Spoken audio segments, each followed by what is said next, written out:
अस्सलाम वालेकुम दोस्तों, आप देख रहे हैं YouTube cool factory YouTube channel और एक नई वीडियो के साथ आपके सामने हाज़िर हुआ वेपर कंप्रेशन रेफ्रिजरेशन साइकिल के हवाले से।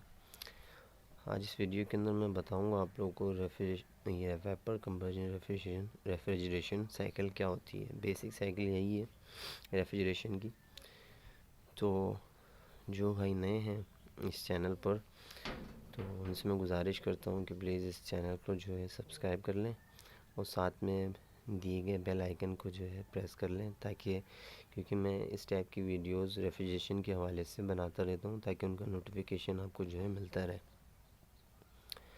तो चले चलते हैं इस साइकिल के हवाले से, जानते हैं कि किस तरीके से ये साइकिल वर्क करती है और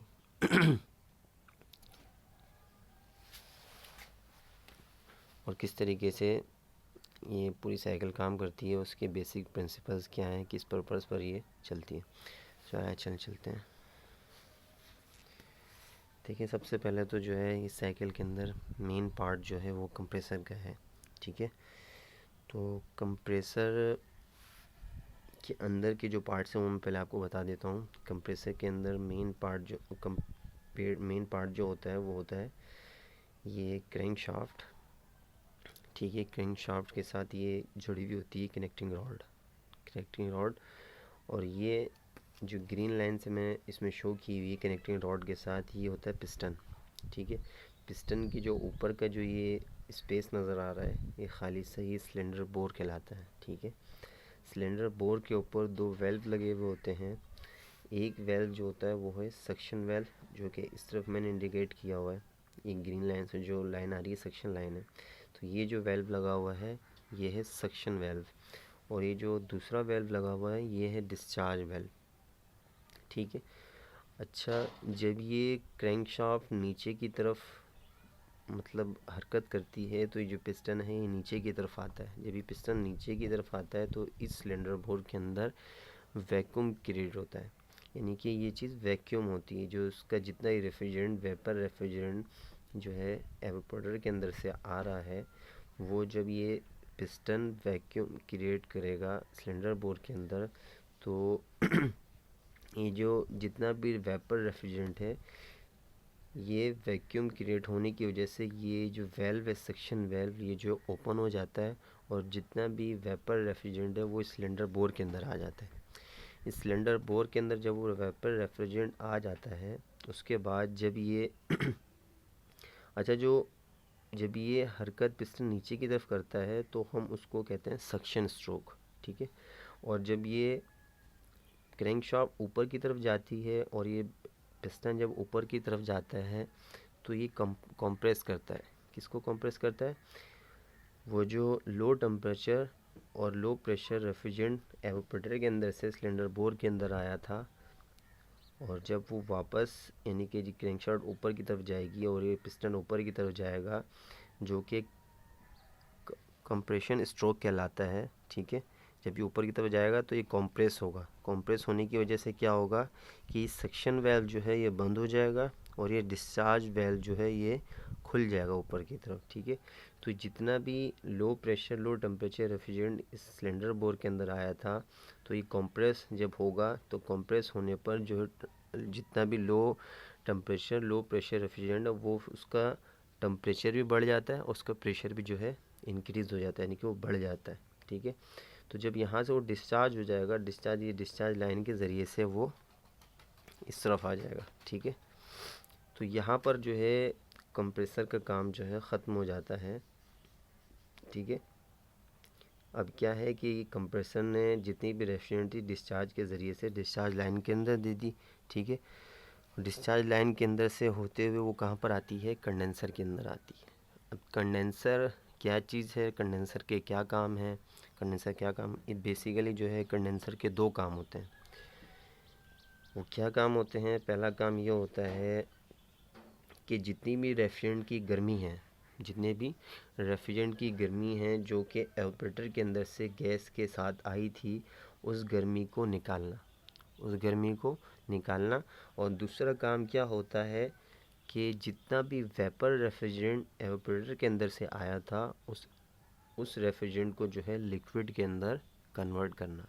ये दो काम कंडेंसर के होते हैं, मेन काम यही है कंडेंसर के, जिसके लिए हम कंडेंसर को जो है एयर कंडीशनिंग के अंदर और रेफ्रिजरेशन के अंदर इस्तेमाल करते हैं। यही दो काम हैं कंडेंसर के, ठीक है।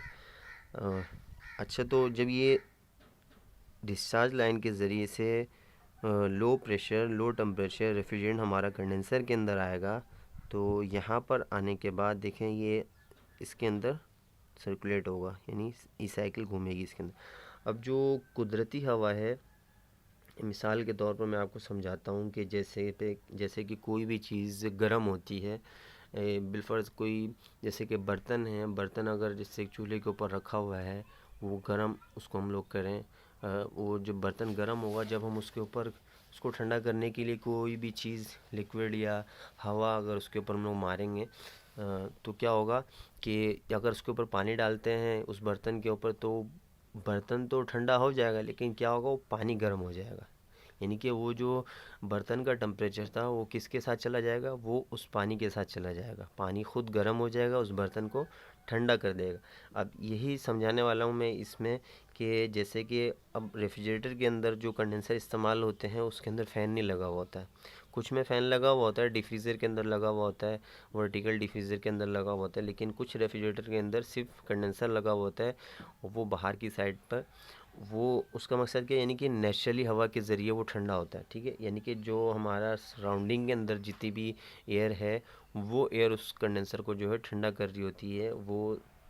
अब उसमें क्या होता है कि जैसे कि ये यहाँ से जो रेफ्रिजरेंट आई है, ठीक है, अब इसका टेम्परेचर हाई है, इसका जो टेम्परेचर है, प्रेशर भी हाई है, टेम्परेचर भी हाई है, ठीक है।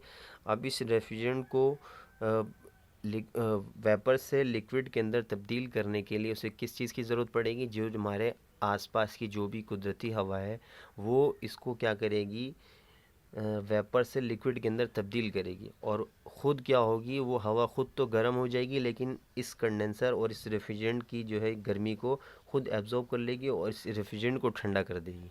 ये बेसिकली इसका काम है, ठीक है। और इसी तरीके से हम एसी के अंदर देखें तो आउटडोर के अंदर फ़ैन लगा हुआ होता है कंडेंसर के साथ ही, पीछे से जो है हवा को सक कर रहा होता है, आगे से जो है हवा को फेंक रहा होता है, यानी पीछे से कुदरती हवा को सक करेगा, आगे से उसी हवा को फेंक देगा। तो दरमियान में कंडेंसर के अंदर जो रेफ्रिजरेंट चल रही होती है, ठीक है, वो जो रेफ्रिजरेंट चल रही होती है, तो पीछे से जो कुदरती हवा आएगी वो खुद क्या होगी, जब उस पाइप के ऊपर लगेगी, कंडेंसर के पाइप के ऊपर, तो वो रेफ्रिजरेंट की गर्मी को अपने साथ लेते हुए आगे से डिस्चार्ज हो जाएगी और रेफ्रिजरेंट को जो है ठंडा कर देगी, ठीक है, और ख़ुद गर्म हो जाएगी। तो ये पर्पज़ है कंडेंसर का, ठीक है। अब देखिए यहाँ पर आते आते जो वो वेपर रेफ्रिजरेंट था वो मैंने, अब देखो यहाँ पे डार्क रेड से इंडिकेट किया हुआ है, और आगे जाके जो है लाइट रेड से मैंने इंडिकेट किया हुआ है। यहाँ पर बिल्कुल जब ये यहाँ पहुँचेगा तो ये बिल्कुल जो अपना वेपर फॉर्म में रेफ्रिजरेंट था बिल्कुल लिक्विड फॉर्म में आ जाएगा, ठीक है। यहाँ पर आकर हमारा कंडेंसर का काम जो है ख़त्म हो जाता है, ठीक है। उसके बाद जो हमारे पास पार्ट है वो है फ़िल्टर का। अब फ़िल्टर का क्या काम होता है, फ़िल्टर के मतलब फ़िल्टर का पर्पज़ क्या है, फ़िल्टर की प्रॉपर्टीज़ क्या हैं, इसका मैं बारे में आपको बताता हूँ। कि देखिए जब यहाँ से रेफ्रिजरेंट आएगी, जब इसके अंदर फ़िल्टर के अंदर इंटर होगी, तो इंटर होने के बाद यहाँ पर फ़िल्टर लगा हुआ होता है जो कि रेफ्रिजरेंट को फ़िल्टर करता है, ठीक है। यानी कि उसको रेफ्रिजरेंट को साफ़ करना, मेन चीज़ क्या है, रेफ्रिजरेंट को जो है साफ़ करना। यहाँ पे रेफ्रिजरेंट साफ़ हो गई, फ़िल्टर हो गई, उसके बाद जो अंदर क्या होती है, फ़िल्टर के अंदर सिलिका जेल होती है। सिलिका जेल की प्रॉपर्टी क्या है कि जितना भी रेफ्रिजरेंट के अंदर मॉइस्चर आया है उस मॉइस्चर को जो है एब्जॉर्ब करना, उसको साफ़ करना, और फिर जो है बिल्कुल क्लियर और साफ़ गैस आगे पास करना। इस तरीके से गैस इसके अंदर से गुजरते हुए यहाँ पर आ जाती है, ठीक है। यहाँ से फिर कहाँ पर इंटर होती है, उसके बाद हमारी जो है शुरू हो जाती है एक्सपेंशन डिवाइस। अच्छा, एक्सपेंशन डिवाइस का क्या काम है और ये किन किन चीज़ों पर वर्क करती है, मैं इसके बारे में आपको बताता हूँ, समझाता हूँ कि एक्सपेंशन डिवाइस जो हाई प्रेशर रेफ्रिजरेंट आया है फ़िल्टर के अंदर से होते हुए, ठीक है, उस प्रेशर को जो है तोड़ती है, उस प्रेशर को जो है, उस प्रेशर यानी हाई प्रेशर, तो उस प्रेशर को वो गिरा देगी। यानी कि इस कैपिलरी का और इस एक्सपेंशन डिवाइस का जो काम है वो क्या है कि पीछे से जो हाई प्रेशर रेफ्रिजरेंट आया है उसके प्रेशर को तोड़ना, ये इस एक्सपेंशन डिवाइस का काम होता है। ठीक है, अब जब फिल्टर के अंदर से इस कैपिलरी के अंदर या इस एक्सपेंशन डिवाइस के अंदर रेफ्रिजरेंट इंटर होगी जो कि लिक्विड फॉर्म के अंदर है। ठीक है, इसके अंदर एक बारीक सा सुराख होता है। ठीक है, उस सुराख के अंदर जब वो रेफ्रिजरेंट इंटर होती है, तो अब जैसे कि मैं आपको बताऊं कि जो हमारा रेफ्रिजरेटर होता है उसके अंदर कैपिलरी या एक्सपेंशन डिवाइस जो होती है वो तकरीबन किसी में 9 फीट की होती है, किसी में 10 फीट की होती है। ठीक है, इसी के आसपास होती है। ठीक है, तो इसके अंदर से जब वो हमारी गुजरेगी, जो लिक्विड रेफ्रिजरेंट इसके अंदर से गुजरेगा, गुजरते हुए हमारा कहाँ पर आकर इंटर होगा, वो एवापोरेटर के अंदर इंटर होगा। ठीक है, अब यहाँ पर जो हाई टेम्परेचर लिक्विड फॉर्म के अंदर रेफ्रिजरेंट आ रहा था, वो जब इसके अंदर इंटर हुआ तो घूमते घूमते एक्सपेंशन डिवाइस के अंदर वो उसका प्रेशर टूट जाता है। तो उसके बाद वो जो है यहाँ पर आकर शावरिंग करती है। कैपिलरी एक्सपेंशन डिवाइस एवापोरेटर के अंदर अक्सर आपने देखा हो, जब रेफ्रिजरेटर को आप स्टार्ट करते हो तो ऊपर वाला जो हिस्सा है, ऊपर वाला दरवाजे को जब आप ओपन करोगे रेफ्रिजरेटर के, तो अंदर से आवाज़ आ रही होती है। ठीक है, वो क्या होता है, वो गैस शावरिंग हो रही होती है किसके अंदर, इस एवापोरेटर के अंदर। ठीक है, अब एवापोरेटर का जो है क्या काम है, इसके भी 2 काम हैं। क्या है, जो भी आपने चीज़ें रेफ्रिजरेटर के अंदर रखी हुई हैं या जो भी सामान आपने फ्रिज के अंदर रखा हुआ है, उसकी जो हीट है उसकी हीट को ये जो पाइप होते हैं ये एब्जॉर्ब कर लेते हैं। ये जो पाइप हैं, वो जो भी चीज़ें आप लोगों ने उस रेफ्रिजरेटर के अंदर, फ्रिज के अंदर रखी हुई हैं, उसकी गर्मी को ये पाइप एब्जॉर्ब करते हैं। ठीक है, अब जो इसके अंदर से गुजर कर टेम्परेचर, ये लिक्विड फॉर्म में जो रेफ्रिजरेंट इधर आई थी, वो यहाँ की गर्मी के मुताबिक उसका टेम्परेचर कम है और इसका टेम्परेचर ज़्यादा है। तो आमतौर पर हम ये कह सकते हैं कि वो अंदर रखी हुई जितनी भी चीज़ों की गर्मी होती है, वो रेफ्रिजरेंट उनकी गर्मी को एब्जॉर्ब कर लेता है। यानी कि जो रेफ्रिजरेंट लिक्विड फॉर्म के अंदर एवापोरेटर के अंदर दाखिल हुआ था, वो हमारे अंदर रखी हुई चीज़ों की गर्मी को खुद ले लेगा। रेफ्रिजरेंट क्या होगा, खुद अपने अंदर उस गर्मी को ले लेगा और अंदर रखी हुई चीज़ों को क्या होगा, अंदर रखे हुए जितने भी हिस्से को उसको ठंडा कर देगा। ये इसका काम है।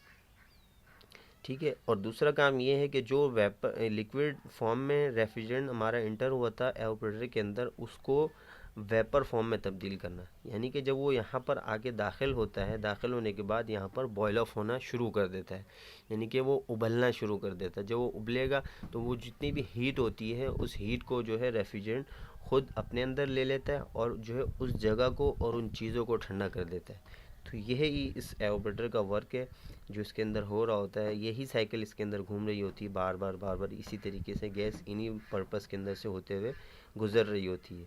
ठीक है, तो ये देखें, यहाँ से आते हुए बिल्कुल जब ये यहाँ पर दाखिल हुआ था लिक्विड फॉर्म के अंदर, तो यहाँ पे वापसी होते हुए ये वेपर फॉर्म के अंदर आ जाता है। वेपर फॉर्म के अंदर होते हुए ये सक्शन लाइन के ज़रिए से वापस दोबारा कंप्रेसर के अंदर आ जाता है।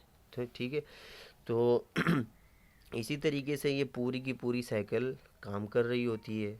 ये नहीं है कि ये एक ही, बल्कि जितने भी रेफ्रिजरेटर हैं, जितने भी फ्रिज हैं या डिस्पेंसर हैं, विजी कूलर हैं, एयर और